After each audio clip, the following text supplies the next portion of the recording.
wabarakatuh. Nama saya Febrita Sari dengan nomor induk mahasiswa 19075156. Baiklah, pada kesempatan kali ini saya akan mempraktekkan salah satu menu tradisional Minangkabau, yaitu gulai kapau. Bahan-bahan yang akan kita gunakan untuk membuat gulai kapau adalah: yang pertama yaitu setengah gelas lobak singgalang, yang kedua setengah gelas nangka muda, yang ketiga setengah gelas kacang panjang, yang keempat kelapa parut untuk santan, yang kelima setengah gelas rebung.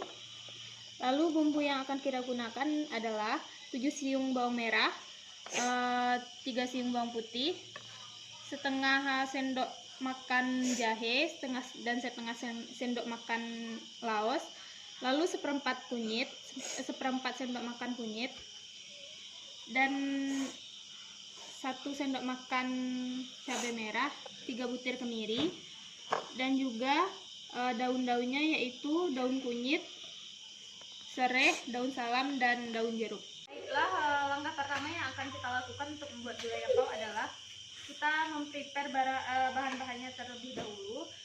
Sebelum itu kita sudah mencuci bahan-bahannya terlebih dahulu, dan selanjutnya kita potong sayurannya.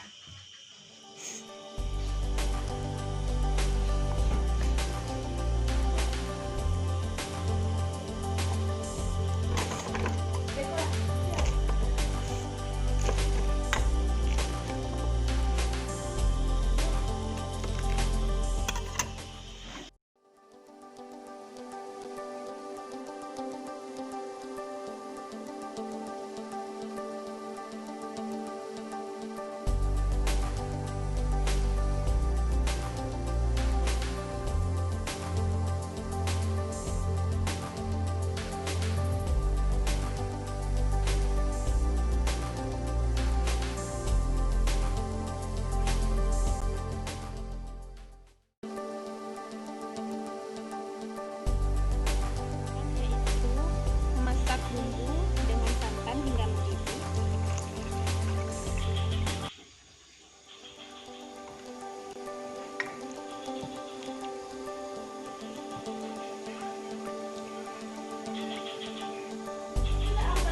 Selanjutnya masukkan daun jeruk, daun salam, daun kunyit, dan serai.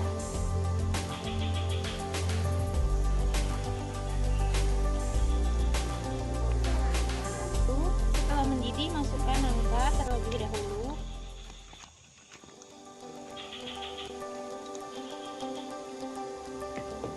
Masukkan potongan rebung. Selanjutnya masukkan lobak singgalangnya.